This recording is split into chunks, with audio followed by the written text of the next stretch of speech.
Hi everyone, welcome to my channel. இன்றைக்கி actually நம்ம makeup வீடியோவோ இல்லை ரிவ்யூவோ எதுவுமே பார்க்க போகிறது கிடையாது. இன்றைக்கி எனக்கு ஒன்று ஷேர் பண்ணணும்னு தோணுச்சு. அதனால தான் நான் இந்த வீடியோ ஆக்சுவலி நான் பண்ணுறேன். இப்படி சிட் டவுன் வீடியோ, பேசுகிற வீடியோ அப்படின்றதெல்லாம் நான் ரொம்ப கொஞ்சமாக தான் பண்ணியிருப்பேன்.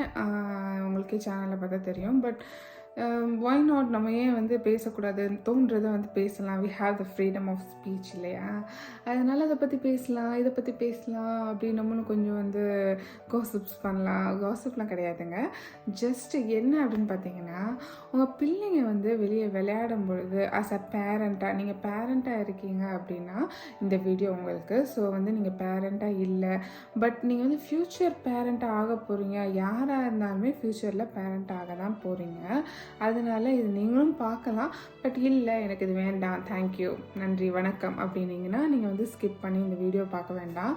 பட் பேரண்ட்டாக இருக்கீங்க, உங்களுக்கு சின்ன பிள்ளைங்க இருக்காங்க, இல்லை கொஞ்சம் வளர்ந்த பிள்ளைங்களே இருக்காங்களேன்னு வச்சுக்கோங்களேன், அவங்களுக்கு இந்த வீடியோ ரொம்ப ரொம்ப யூஸ்ஃபுல்லாக இருக்கும்னு நினைக்கிறேன். என்ன அப்படின்னு பார்த்தீங்கன்னா, ரொம்ப சிம்பிளான விஷயம். சில நேரங்கள் நம்ம ஒரு சைக்காட்ரிஸ்ட்டை கூட்டிகிட்டு போய் அவங்க அட்வைஸ் பண்ணி இப்படி இருக்கணும், அப்படி இருக்கணும் அப்படின்ற மாதிரி அளவுக்கு நம்ம காசு கொடுத்து பார்க்கணுன்னு அவசியம் இல்லை. சில நேரங்களில் நம்ம நெய்பரோ இல்லை நம்ம எங்கேயாவது ஒரு ஸ்க்ரோல் பண்ணும்போது ஃபோனில் பார்க்குற வீடியோ ஏதாவது ஒன்று நம்மளை இம்பேக்ட் பண்ணும் இல்லையா? அது மாதிரி தான் நான் சொல்கிறேன். உங்கள் பிள்ளைங்க நீங்கள் வெளியே விளையாடும் பொழுது அவங்கள ஓகே போதும், enough, 10 minutes over, come inside, உள்ளே வாங்க, போதும், அடுத்து படிக்கணும் அப்படின்னு சொல்லிட்டு நீங்கள் விளையாட விடும்பொழுது அவங்களுக்கு கொடுக்குற அந்த ஃப்ரீடம் இருக்கு இல்லையா?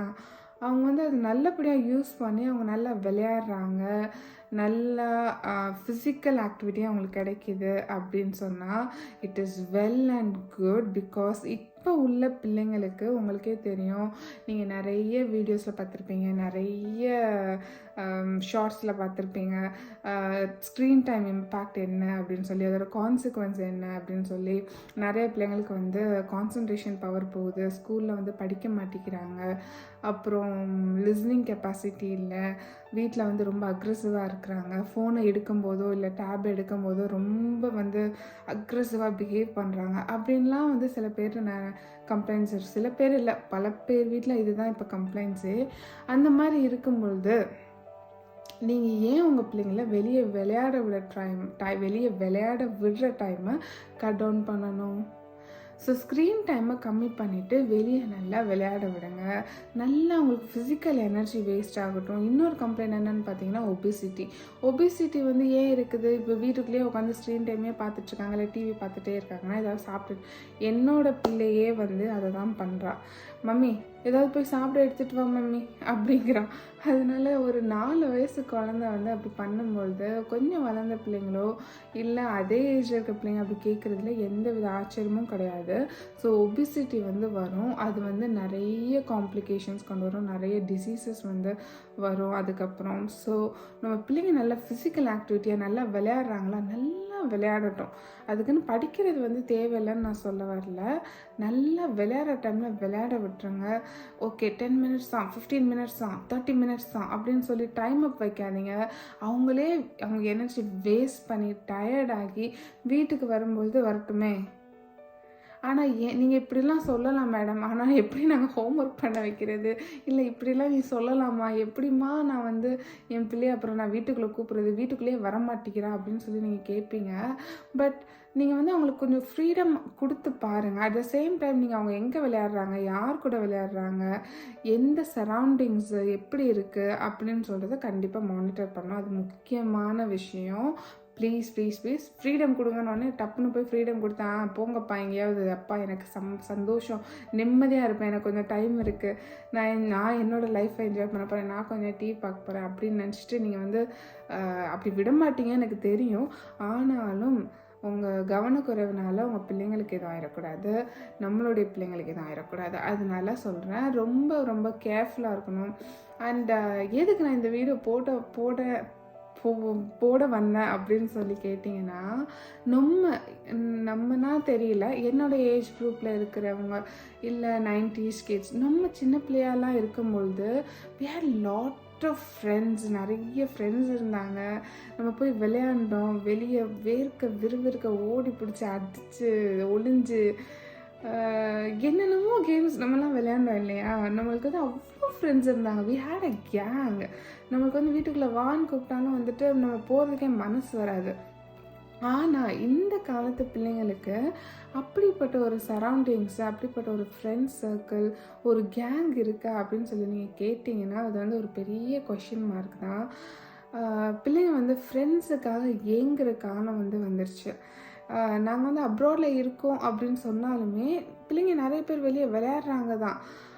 ஆனாலும் சில பிள்ளைங்க வந்து விளையாடும்பொழுது விளையாண்டுட்டு எங்கள் மம்மி இப்போ தேடுவாங்க, எங்கள் மம்மி கூப்பிடுவாங்க அப்படின்னு சொல்லி போயிடுவாங்க. அப்போ நம்ம பிள்ளைங்க வந்து மம்மி வீட்டுக்கு போகிறா மம்மி, நானும் அவள் வீட்டுக்கு போகட்டுமா, இல்லை நானும் வந்து கொஞ்சம் நேரம் விளையாட்டுமா அப்படின்லாம் வந்து ரொம்ப ஏங்குவாங்க. ஆனால் நம்ம சின்ன பிள்ளையாக இருந்த காலத்துலலாம் யோசிச்சு பாருங்க, அப்படி ஃப்ரெண்ட்ஸ் இருந்தாங்க. நம்ம அவ்வளோ நேரம் விளையாண்டோம். எனக்கெலாம் வந்து ஞாபகம் இருக்குது. அப்படி ஒரு லாரிலாம் நிற்கும். அந்த லாரியில் ஏறி ஓடி பிடிச்சி லாரியில் ஓடி பிடிச்சி விளையாடுவோம். டயர் மேலே ஏறி அங்கிட்டு தாவி இங்கிட்டு தாவி குதிச்சு செம்மையாக என்ஜாய் பண்ணோம் நம்ம சைல்ட்ஹுட் டேஸில். It is really a great blessing. நம்ம வந்து சின்ன பிள்ளையாக இருந்தது அந்த காலங்கள்லாம் வந்து ரொம்பவே வந்து நான் வந்து த பெஸ்ட் லைஃப் அப்படின்னு சொல்லுவேன். ஆனால் இப்போ உள்ள பிள்ளைங்க, நம்ம பிள்ளைங்களுடைய லைஃப்லாம் யோசிச்சு பாருங்கள். எத்தனை பேர் அப்படி வெளியே போய் விளையாடுறாங்க, எத்தனை பேர் வந்து நான் வீட்டுக்கு வரமாட்டேன், நான் விளையாண்டுட்டே தான் இருப்பேன் அப்படின்னு சொல்கிறாங்க. மண்ணில் போய் விளையாடுறாங்க. அப்போல்லாம் நமக்கு நல்ல இம்யூனிட்டி இருந்துச்சு. இப்போ எல்லா பிள்ளைங்களும் டப் டப் டப்புன்னு சிக்காயிருதுங்க. அதனால் உங்கள் பிள்ளைங்க விளையாடுறாங்க, இல்லை ஃப்ரெண்ட்ஸ் இருக்குது அவங்களுக்கு அப்படின்னு சொன்னால் ப்ளீஸ் வந்து அதை என்கரேஜ் பண்ணுங்கள். அவங்கள தயவு செஞ்சு டிஸ்கரேஜ் பண்ணாதீங்க, கத்தாதீங்க, ஹெல்ப் பண்ணாதீங்க. ஏன்னா ஈவன் நம்ம கசின்ஸ் இருந்தாங்க, நம்ம போய் அவங்க கூட விளையாண்டோம். அந்த மாதிரி நிறைய சர்க்கிள்ஸ் இருந்தாங்க இல்லையா? அதனால ப்ளீஸ் உங்கள் பிள்ளைங்க விளையாடுறாங்க, ஃபிசிக்கல் ஆக்டிவிட்டியில் ஈடுபடுறாங்க அப்படின்னா அது நல்லா என்கரேஜ் பண்ணுங்கள். அது வந்து போதும், நீ விளையாண்டதுலாம் போதும், நீ படிக்கணும் அப்படின்னு சொல்லிட்டு ரொம்ப ஃபோர்ஸ் பண்ணாதீங்க. நம்மளுக்கு கிடைச்ச அந்த ஒரு பியூட்டிஃபுல்லான லைஃப்பை கொஞ்சம் கண்ணை மூடி இமேஜின் பண்ணி பாருங்கள். அது நம்ம பிள்ளைங்களுக்கு கிடைக்கணுமா இல்லையா? கண்டிப்பாக கிடைக்கணும். ஸோ ப்ளீஸ் நீங்கள் வந்து உங்கள் பிள்ளைங்கள நல்லா விளையாட என்கரேஜ் பண்ணுங்கள். நல்ல ஃப்ரெண்ட்ஸ் சர்க்கிள் இருக்கான்னு பாருங்கள். ஃப்ரெண்ட்ஸ் நிறைய பேர் வந்து பழக வைங்க, பழக விடுங்க. நம்ம பிள்ளைங்களை விட்டால் தான் மற்ற பிள்ளைங்க கூட பழகுவாங்க. அதனால நிறைய ஃப்ரெண்ட்ஸ் பிடிக்கட்டும், அவங்க நல்லா விளையாடட்டும், ஹெல்த்தியாக இருக்கட்டும். அதனால தான் நான் வந்து இந்த வீடியோ பண்ணேன். பிகாஸ் நம்ம பிள்ளைங்க தனித்தனியாக வீட்டில் இருந்து ரொம்ப மென்டலி வந்து அவங்களுக்கு ரொம்ப ரொம்ப டிப்ரெசிவ் ஆயிடுவாங்க, கஷ்டப்படுவாங்க, ஏங்குவாங்க ஆக்சுவலி அது சொல்லப்போனால். அதனால் ப்ளீஸ் உங்கள் பிள்ளைங்கள என்கரேஜ் பண்ணுங்கள். And that's it. இதுதான் நான் இந்த வீடியோவில் சொல்லணும்னு நினச்சேன். அவ்வளோதான். வீடியோ வந்து ஹோப்ஃபுல்லி உங்களுக்கு ஏதாவது ஒரு சின்ன இம்பேக்ட் கொடுத்துருக்கோன்னு நினைக்கிறேன். உங்கள் எல்லாரையும் நான் இன்னொரு வீடியோவில் சந்திக்கிறேன். until then it's bye from Jane. Ta-da.